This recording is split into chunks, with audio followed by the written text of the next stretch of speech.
Buy 5 quarts of Castrol Edge Full Synthetic Motor Oil and get a $15 gift card after rebate, plus 2 times points at O'Reilly Auto Parts. O'Reilly Auto Parts.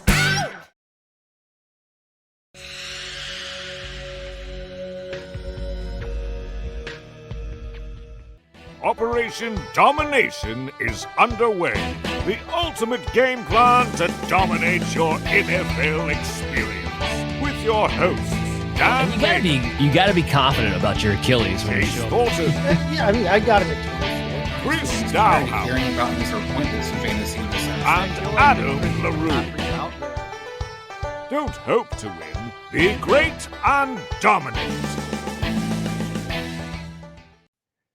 Well, a little delayed, but we are live here on our Facebook Fantasy Advice Network, on social media, on Twitter, and on Facebook. The good thing about not doing this live on YouTube is that it's going to go publish on Friday morning like it normally would be. And it's going to be available on your favorite podcast app, just like Operation Domination always is. I'm your host, Dan Mater. We got the injury inquiry episode here on a Thursday night to talk about, to get us the edge we need going into the weekend. But in order to do that, we got to introduce our guests. And now, the moment you've all been waiting for. He's the #1 medical expert in all of fantasy sports.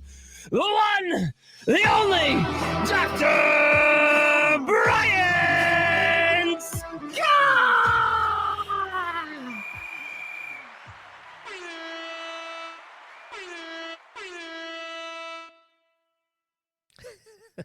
You got there, I like I had that. to throw that in there. I'm sorry. It's awesome. Perks goes out perfectly. It does. It's like Okay. the icing on the cake. Yeah. So, Brian, it was a rough week for fantasy because it felt like all the superstars were the ones who got hurt here, and this list has Yeah, gotten ones that were left standing at least. I mean, there's been so many guys out all year. this list got dirty long. So we're gonna have a lot for you to talk about, a lot for me to piggyback Yeah. off of that with the fantasy football analysis. So let's just dive right into it.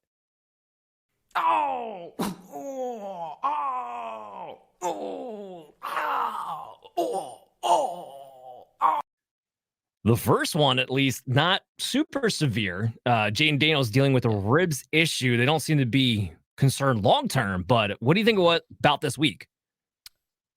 Man, that's going to be tough. Ribs hurt, whether they fracture or not. And by all reports, it sounds like he did not fracture any of them. However, it's a painful injury. Even a bad sprain to the rib cartilage can be very painful. And that could take at least a couple of weeks before you're really feeling better. I'm leaning more toward at least a week or two before we see him back in game action. We'll probably see him start doing some stuff on the practice field and test it out next week. But I think it's going to be at least a week or two. Yeah, I mean, the reports I was seeing that you might test it out on Friday. Okay, again, we're doing the show Thursday night, so you might test that out on Friday. We'll see what it looks like, but that it's trending in a direction of he misses this week because they have the Giants next week and they want to make sure they're taking care of the division. I could see that being the case. Yeah, It hurts. That's very reasonable. That's very feasible. Yeah. And it hurts, though, because Jaden Daniels has been a top 3 quarterback for fantasy football purposes. Now, Marcus Mariota had a good showing. Guys, it was the Carolina Panthers. Let's not get overly excited about what we saw out of Marcus Mariota. A much tougher match against the Chicago Bears. Now, I have not yet reflected in my rankings of Jaden Daniels missing, so I have not moved Mariota where he would be if you go to Fantasy Football Advice Network and look for tools and see Dan Mater's rankings. But can tell you on the top of my head that he's going to probably move somewhere in my top 18, between 16 and 18. There's nobody on bye this week, so I don't think Marcus Mariota is going to be a stream against the Chicago Bears for me. All right, so what does that do to Terry McLaurin? Well, I'm not too concerned. This was going to be a tough matchup anyway, but McLaurin's been too good, I think, to bench in your lineups. Marcus Mariota did a decent job of at least targeting him throughout that game. If they fall behind, there will be more of that. So I think McLaurin, at the end of the day, is still probably a low-end wide receiver too. So this one was kind of unfortunate. Andy Dalton in a car accident hurt his thumb as a result of this. They've already announced it's going to be Bryce Young. How long of an injury do you think Andy Dalton's going to have here?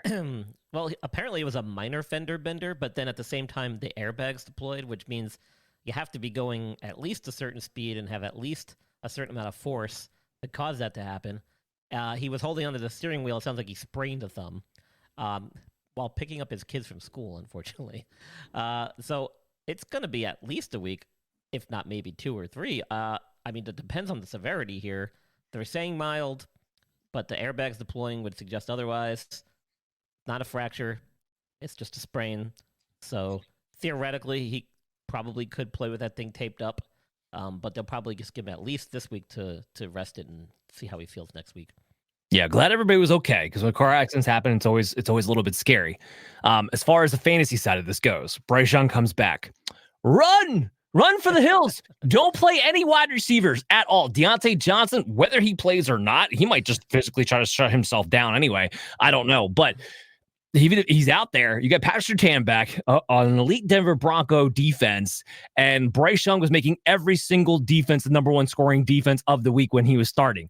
Yeah, run for the hills when it comes to anybody not named Chuba Hubbard, quite frankly. And even then, I'm a little bit scared, but at least he was putting up numbers even when Bryce Young was out there. My friend, my co-host, Adam LaRue said it best, and you guys could check us out. We're live 9:30 on Wednesday nights. We do go live on YouTube for the preview every single week. He said it best. He's like, I think people need a refresher on how bad Bryce Young is, because there's been all this talk about, like, well, at this point, they're just going to lose games. They should just go back to Bryce Young. No, they shouldn't, because it's not NFL football when Bryce Young plays. So if you all need a refresher to remember that, then that's what we're about to get this week with the Denver Broncos. A nice little refresher. Okay, so shout out to Tyler Bradley there joining the chat on Facebook. Make sure you guys do the same. Moving into Derek Carr. So they didn't put him on IR. The thought was, I guess, that he'd be back within 4 games. Are we any closer, you think? It might not be this week. I don't think it's going to be. But do you think maybe next week? I think next week is a real possibility. He had a couple of throwing sessions this week, and it sounds like, by all reports, things went fairly well, and he didn't have any setbacks. I think, he's a veteran. He's been in the league a long time. He's not going to push it. Knowing that the potential to re-injure is very easy with the oblique injuries, and so he'll take it slow, but he's working his way back. We should see him ramp up his activity next week. I definitely don't think he's playing this week, but next week is a real possibility. Yeah, I mean, I left Chris Olave off the list because he did practice, so we expect him to be back from concussion protocol, which is great news. I'm not playing Chris Olave. I have him ranked at wide receiver 43 with Spencer Rattler against a really good Chargers defense right now. Not going to play him this week, but next week in Germany, when the Saints take on the Carolina Panthers and Derek Carr is back, yeah, we'll fire him up. So that's all I really care about. I think you got to go one more week if you have better options to kind of stick without Chris Olave, and then he'll be back in your lineup after that. And the other good news, we don't really talk about offensive linemen, but Cesar Ruiz might be a week or 2 away. McCoy's going to be coming back. So things might start to look up for the Saints in the second half of the season. So if you had Olave, if you have Alvin Kamara, while everyone else might be telling you to sell, I say hold for the second half of your playoff push, actually. Okay, so with that wraps up.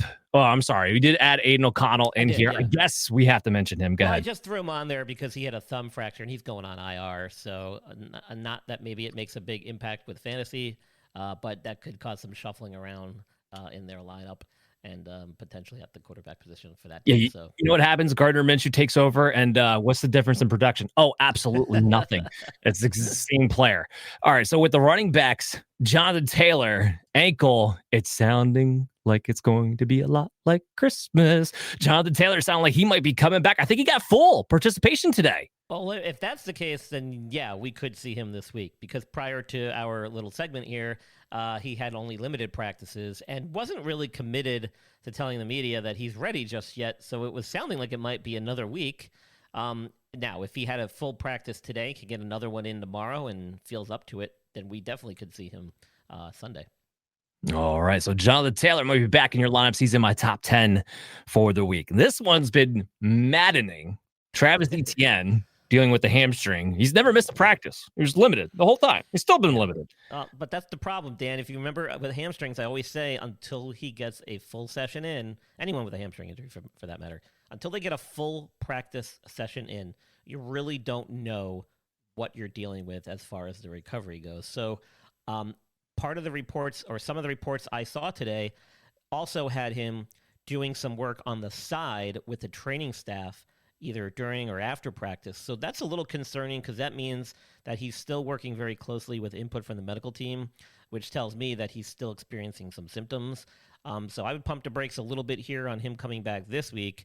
It sounds like it might be at least another week. Yeah, we'll have to see. So here's what I have right now. Right now, I have the backfield ranked as if Travis Etienne is going to play, because trying to figure out Doug Peterson's a headache and a half as it is. He keeps trying to say Travis Etienne's this guy, even though Tank Bigsby's been like the second best rusher to Derrick Henry on a per carry basis this year. But, I digress. What we did see is that they're not going to put Tank Bigsby in passing situations. That's why Dearness Johnson had the big playing time that he did. So what does that mean? Well, if Travis Etienne does go this week, let's just say for argument's sake he does against the Green Bay Packers, that is likely a negative game script for the Jacksonville Jaguars, who can't stop anybody on defense. So I actually have Travis Etienne a few spots ranked ahead of Tank Bigsby because, well, he might play more because he gets the pass catching work when he is the running back in the backfield. So we'll see if he's able to go. I don't think he's far away based on what we've seen. If he does miss this week, he might be back next week. But keep that in mind. It's going to be game script dependent as far as what Jacksonville running back is going to get more touches. I don't even want to say more owned or who plays because Etienne has been so bad, but more touches. All right, so let's look at Tyjae Spears here. He sounded like he might be coming back. Well, I don't know what he did today, but he was limited in practice yesterday, and that was his first real practice since he had a few no practices last week leading up to his absence. So this is going to be a week-to-week thing. I do not think we see him this weekend as of yet. If he can get a couple more limited practice sessions in before the end of this week and then start off next week with some more and maybe work his way back to full, then that's encouraging. But from what I've seen so far, it's not encouraging for this week at least. So he was limited again today. Maybe it's Brian Callahan trying to be overly positive. I don't know. He's saying it's like, I expect Tyjae Spears back, or he's just hoping because he knows with Mason Rudolph, he needs Pollard and Spears to run the ball because that's going to be his only offense that he's going to be able to conjure. How pathetic Tennessee is shipping off DeAndre Hopkins and Calvin Ridley himself being out. And it's not a good fantasy situation outside of Tony Pollard, maybe Tyjae Spears as a low end flex play if he in fact can go with the work that he was getting, but we'll see if he can go. So Alvin Kamara, he talked about how he's been playing with a broken hand, and he hasn't missed any games as a result of this, but this was news to us.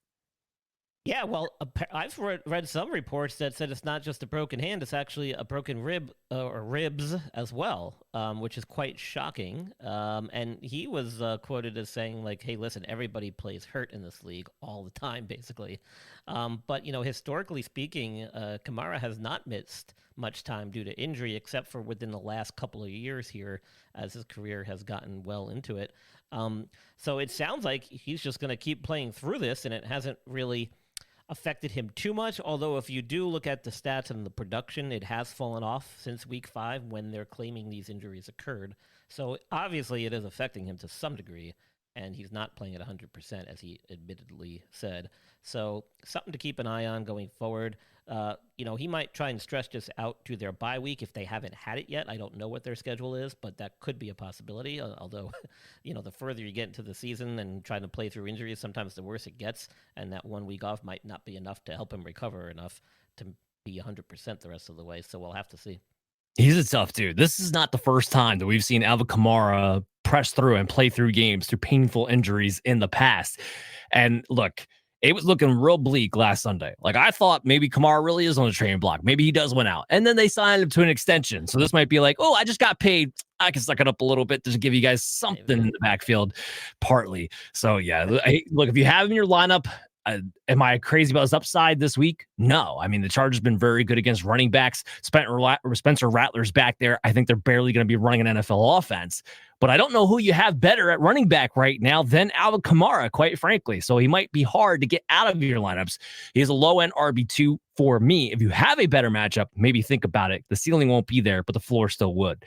All right, so now we get to move to Bucky Irving, who apparently picked up a toe injury. This is not something I saw during the game, and I was watching that game pretty intently. We saw the Godwin of it all, which we'll talk about in a minute. But he hasn't practiced the last 2 days now, so now we're a little bit worried, right? You might have either you threw this one on late or I just skipped right over it. I apologize. But yeah, anytime you hear of a toe injury and a do not practice, you're worried about that dreaded turf toe injury, which can be quite significant, especially at the running back position where you're having to pivot, cut, change directions on a dime here.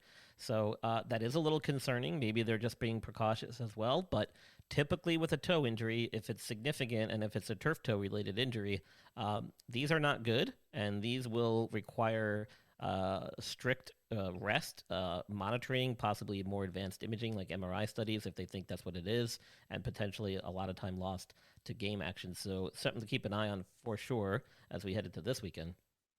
Yeah, so it's tough because Bucky Irving's been cutting into the work. He's been actually a viable running back to have in your flex, and now he might not even be an option. And Tampa Bay losing its two receivers, looking like it's going to have to lean more on that running game, was already kind of turning into a three-headed monster to some degree. Now, Sean Tucker had gone back to the RB3 role, although he got a few extra snaps than he was earlier in the year when all three running backs were healthy. So if Bucky misses, this is probably going to be the Rachaad White and Sean Tucker show, and it's probably going to be thunder and lightning. They're going to use Rachaad White in the passing down situation. Sean Tucker probably more short yardage, first and second down type of deal. They did give Rachaad White most of the work on Monday night, but they had a negative game script most of that night too. So I don't know how much more to read into it from that standpoint. So keep that in mind. But yeah, so Sean Tucker, maybe he moves up. Rachaad White holds on to his job. Rachaad White, RB3. Sean Tucker still a dire flex play. Not loving it for this week when they don't have many wide receivers. Speaking of wide receivers, let's start off with the Brandon Ayuk of it all, because we're not going to talk about him again this year. This is somebody we're going to be talking about in the next year. This was nasty, right? Torn ACL, torn MCL. I mean, what's the prognosis for next year, in your opinion? Well, due to the timing of it, we're looking at, definitely probably missing some of that preseason at the very least, if not the first few weeks as well. To have the ACL, MCL combination is not unusual. In fact, it usually also involves a third structure, usually some form of a meniscal tear. So they'll know that once they go in there to fix the ACL and everything. They might even know that already, but just haven't disclosed it. So that could potentially prolong his rehab a little bit if they do find a meniscal tear that needs to be addressed during this reconstructive surgery. So basically what this does is really put his recovery time in somewhat of a cloud, because we won't know if he's going to be kind of right at that 9 to 10 month mark, or if he might be a little bit longer, more closer to a year or so. But Dan, no one wanted to listen to me. I had Brandon Ayuk on my draft injury special the year he came out of college. He was on that list for a reason. He missed time in college with various injuries throughout his collegiate career. That's always kind of a red flag heading into the draft. He's dealt with injuries throughout his NFL career as well. Somehow was able to garner a very large, lucrative contract, and then within a few weeks of that happening, well, I will say this. Yes, he's been banged up from here, but he's only missed a couple of games here and there throughout his career. He really hasn't missed much time since becoming an NFL player. Until now. Until now. Yeah. All right, so that wasn't the only season-ending one. Well, actually, let's stick with the same team real fast, because we'll just talk about Deebo Samuel with pneumonia. So, do you think he's got any chance of actually playing this week? Well, apparently he was let out of the hospital, and their head coach said that he looks great and he was feeling pretty good, which sounds pretty amazing. If it was truly pneumonia, usually the recovery from that is not very quick. And that can really take a serious toll on you physically when the lungs are infected because of that. So, I'm sure he's on some antibiotics. Sometimes those can have side effects as well that may hamper your performance. But it sounds like he was back at the practice facilities. I don't think he did anything today. He was limited today. He officially did practice in limited capacity today. Yep. Yeah, well, I mean, he might not have done too much in preparation and stuff, and maybe just kind of seeing if he still had his wind in him. Because one thing for sure is that, his lungs haven't fully recovered from whatever was going on, whether it be pneumonia or something else. And, that could affect his ability to perform at a high level on game day, given that he's only going to have a few days to recover. So, will he play? It sounds like he's going to. I don't think that this will keep him out unless he's having some really severe symptoms still that are manifesting physically. But it sounds like, by all accounts, he's actually feeling much better, looked pretty good. and they're optimistic that there's a chance he could play, and I wouldn't necessarily rule that out right now. That could be a true game time decision, depending on how he kind of makes it through the rest of the week. Yeah, we'll have to keep an eye on it, but it does sound it went from no timeline to, well, actually, he might be back this week. So it's good news from that standpoint. Good news that he's feeling better. Hopefully, he doesn't go out after 3 snaps again, because nobody else can handle that again with the big 0 that we got last week from him.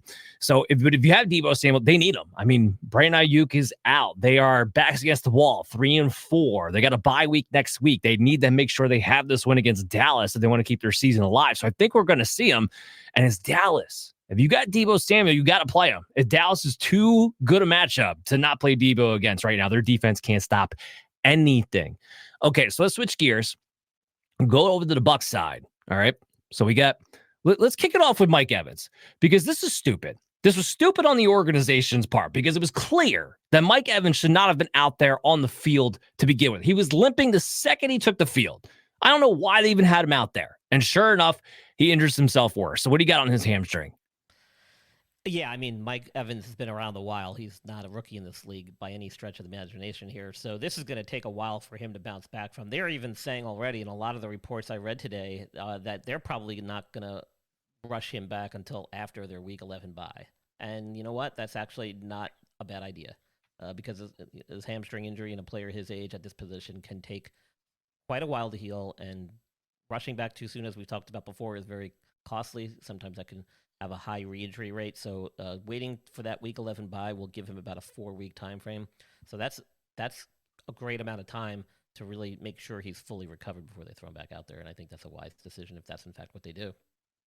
Yeah, so they didn't want to put him on IR because you have to miss 4 games. And in their case, they're saying that you probably only missed 4 weeks. So I guess the good news from the sense of he might be back Week 12 for Mike Evans, which will be huge. But you will be without him for several weeks. And then Chris Godwin, this was ugly. Oh man, his ankle didn't move the second he got hit. Yeah, it was ugly. Yeah, it was facing the wrong direction, as one can obviously see with him lying on the field. So an obvious ankle dislocation, likely multiple fractures in and around the ankle that led to that. So most definitely going to require surgery if he hasn't already had it. And more than likely, he'll miss the remainder of this season. It's not going to be an easy recovery. It's going to require a lot of therapy and treatment sessions moving forward. And to try and rush back at this juncture of the season from an injury like that, unless they go really deep into the playoffs, is not very likely.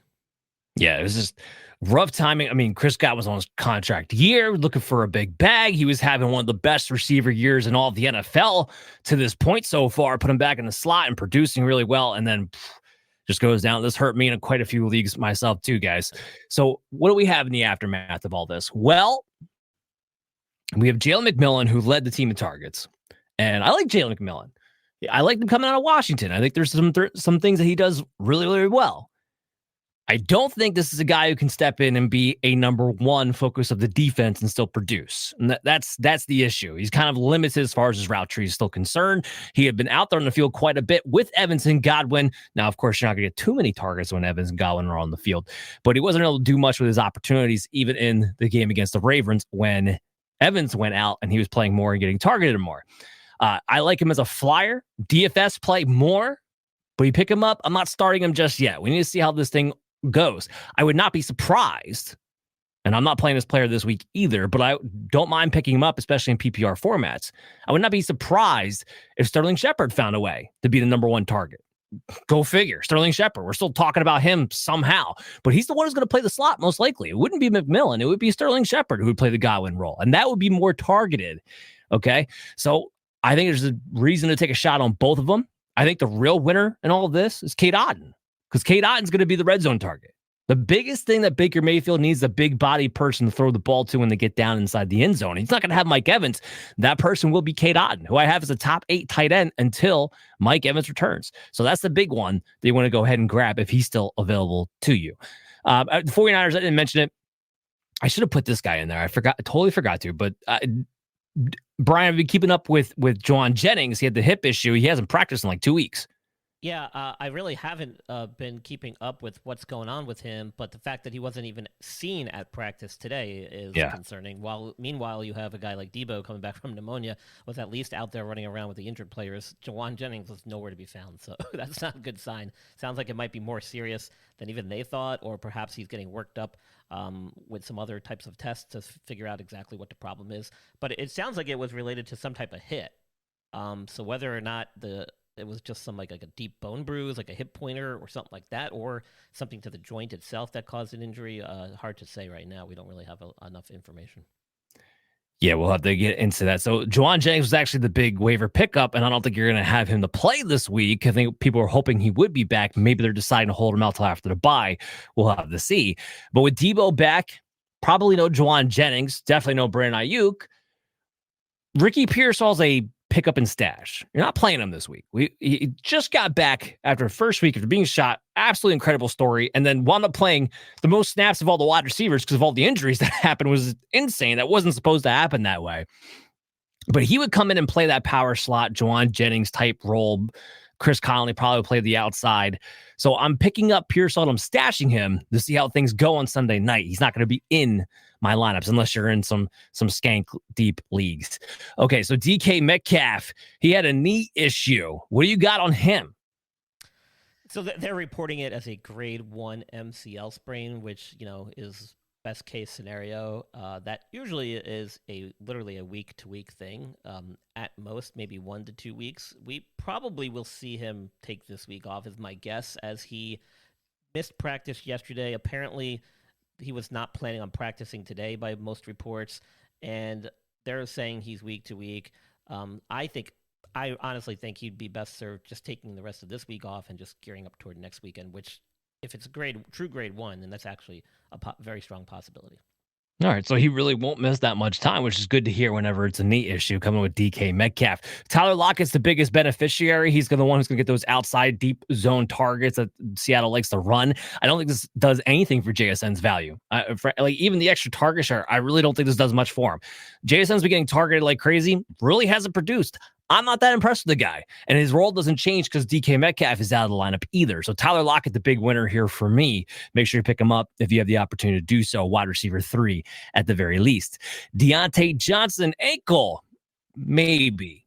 Yeah, I'm not sure what's going on with him. I didn't really see much in the way of reporting about an ankle issue, although I did find a few reports today that mentioned that he was being, and I use this in quotes, rested for some type of rib injury that he'd been dealing with for the last few weeks, but was able to play through it.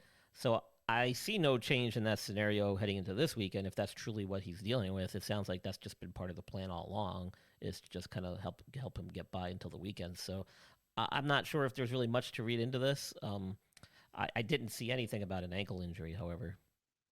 Yeah, he was dealing with an ankle last week too. It's something that I don't know if it's actually happening or if Deontay's like, I need an excuse to shut it down if this thing gets too bad here. We don't put it past some of these guys, that's for sure. Yeah, Deontay definitely somebody whose name has come up for the trade deadline, which is going to be next Tuesday.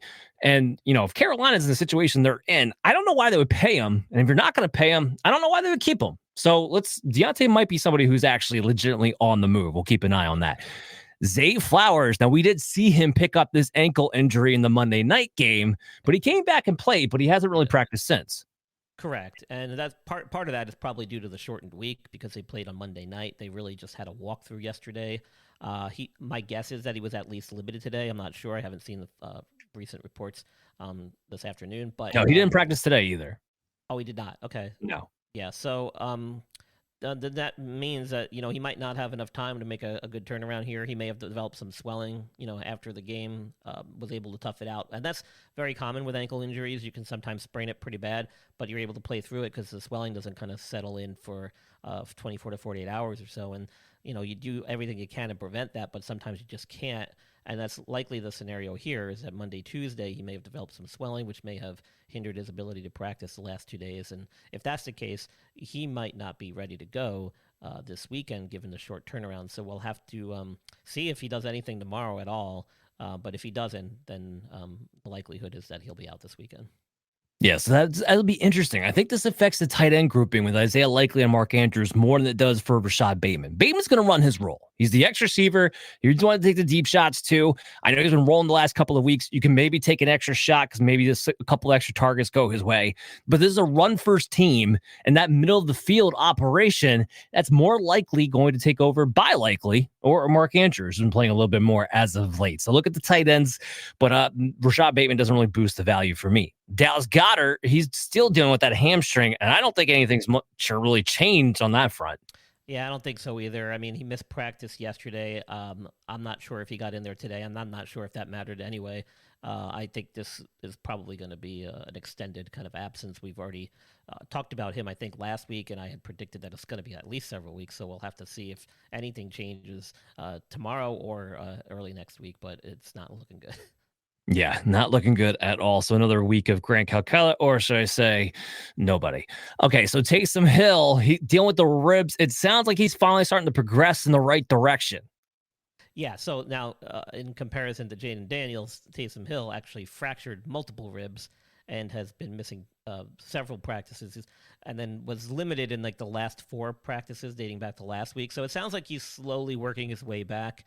The problem is for the Saints is that his replacement, Juwan Johnson, was also limited in practice because of some type of shoulder issue. So that could see Hill maybe ramp up his practice sessions and try to get back a little quicker.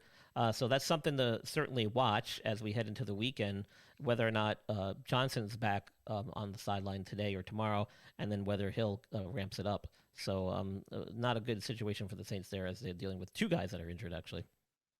Yeah, and look, especially the offensive line being banged up, they need Taysom Hill because he does a lot for the blocking game that you guys don't seem to realize either. He's just a total utility player.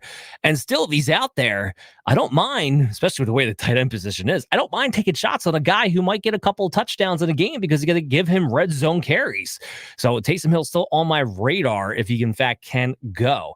Last but certainly not least, George Kittle apparently came away with that game with a foot sprain. Don't know when it happened. Yeah, they're not really saying when, but I mean, he was in the game till the very end, even in garbage time. So at least that's encouraging to hear that it wasn't significant enough that they thought he shouldn't be out there when they had no chance. So he's listed as day-to-day. He was one of 4 players on the team that did sit out practice yesterday. That's probably more of a precautionary move on their case. He was limited today. Yeah, and that's not a big deal either. He's a veteran. No sense in rushing him back too quick. If he was able to play through it and he's probably just having some mild symptoms, I think we'll still see him this week. It doesn't sound like it was anything serious. Big spot. George Kittle's been the number 1 tight end because of all the touchdowns he's been getting, and he's got a great opportunity against Dallas. Remember last year, he had 3 touchdowns against Dallas. So we definitely want George Kittle out there and good to go. Well, with all that, Brian, thanks for coming on for another fantastic Thursday. What do you want people to check out, and where can they find the Injured List podcast? You can find me mostly on X at Injured List Pod. You can find me on my website, theinjuredlist.com, our blog, Inside the Medical Tent, and, of course, at That Sports Podcast Network, where I do multiple shows with the rest of the gang, doing injury updates throughout the week, including tomorrow night with TSS Fantasy, and Sunday morning, our last-minute roundup with TSS Fantasy early in the morning on Sunday as well. So you guys go ahead and check that out. Operation Domination is available to you on every single podcast app. Find us on YouTube at the Fantasy Football Advice Network channel. We go live every Wednesday at 9:30 and then on social media at 8 p.m. on Thursdays. And we make sure this episode gets out there too. So guys, good luck this weekend. I hope your players actually stay healthy for a change. Hey there, I want to thank you for watching Operation Domination today. And if you're enjoying the show, there are some ways you can help support us. You can go to podchaser.com/Operation Domination and leave us a 5-star review. And you can do this on any podcast platform or on our YouTube page when you go to @FF Advice Network. This completely helps out the show be able to grow, and also leave us comments to let us know how we can curtail the show to you, because you are the most important member of the show. So again, go to podchaser.com/Operation Domination to leave a 5-star review and leave a comment wherever you listen or watch the show, and we'll help better serve you.